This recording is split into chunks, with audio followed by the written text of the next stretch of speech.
Jesus turns water into wine. Welcome to Active Faith.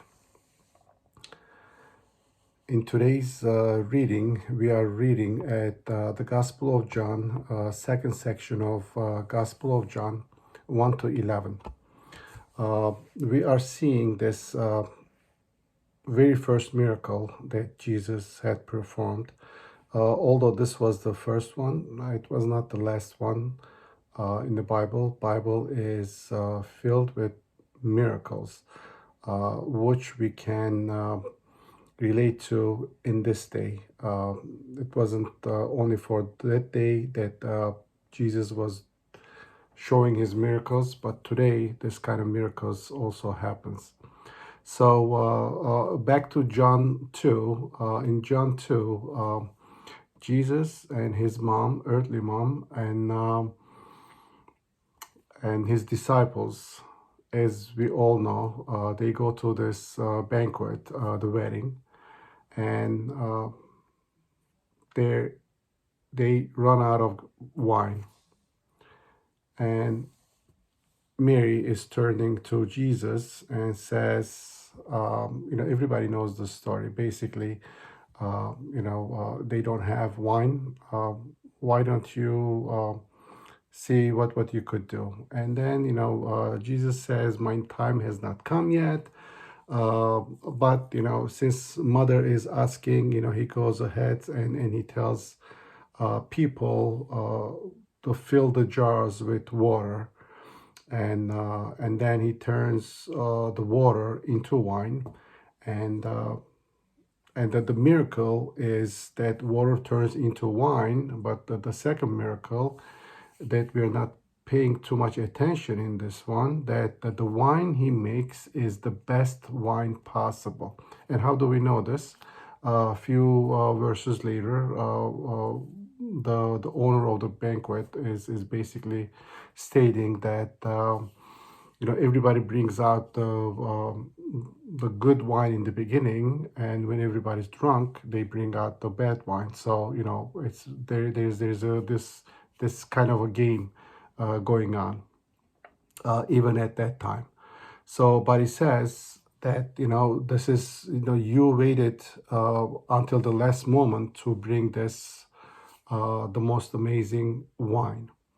So why is that important? The quality of wine. Yes, we are paying attention, a lot of attention into the miracle of water turning into wine, which is a phenomenal miracle to begin with. But the miracle itself, it does not finish there. And he is making this wine. Not only is making the wine, but he's making the best wine possible. So how do we bring this one into our lives today? What do we learn from this story? Instead of focusing on the miracles that has been done that day, today, this story is basically telling us that there is no time frame for God, and there is no time frame for His Son Jesus. Why am I making a comment like this? Simply because the wine, as we know, the best wine takes time. If you really want to have good wine, you really cannot make good wine in one day, in 1 week, in 1 year. You have to wait 20, 30, 40, 50 years for wine to become ripe and the best wine possible. And this is the process from the time of Jesus to today. That process did not change. Good things take time. What Jesus is doing here is that is not only is turning something common into something extraordinary, but he is also bypassing time. And when he touches a common thing, that the common thing becomes extraordinary.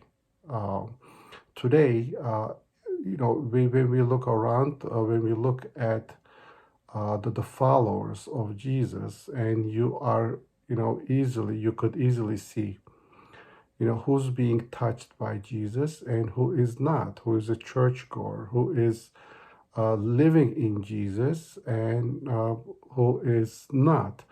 It is very easy to see, and it is very easy to differentiate between two different kind of lifestyles. Uh, Simply because when Jesus touches you, touches me, all of a sudden you are a new creation. You are not your old self, but you are a new creation. And the new creation is not ordinary, because new creation is always extraordinary. So he takes common men. By touching common men, he makes this common man in today's life, in today's circle that we are talking about. The common man becomes extraordinary man. And if we are looking for this kind of lifestyle in Jesus, if we are looking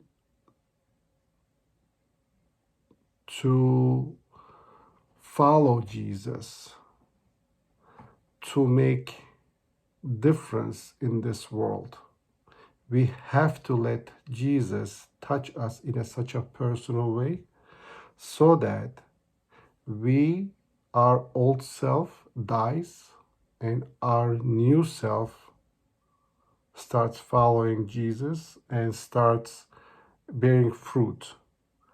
So from this, the story of wine, that the time frame is also showing us this kind of amazing things that we are encouraged by this miracle to let people touch us, so that we could be sweet aromas for the kingdom of the Lord. Thank you. Be blessed.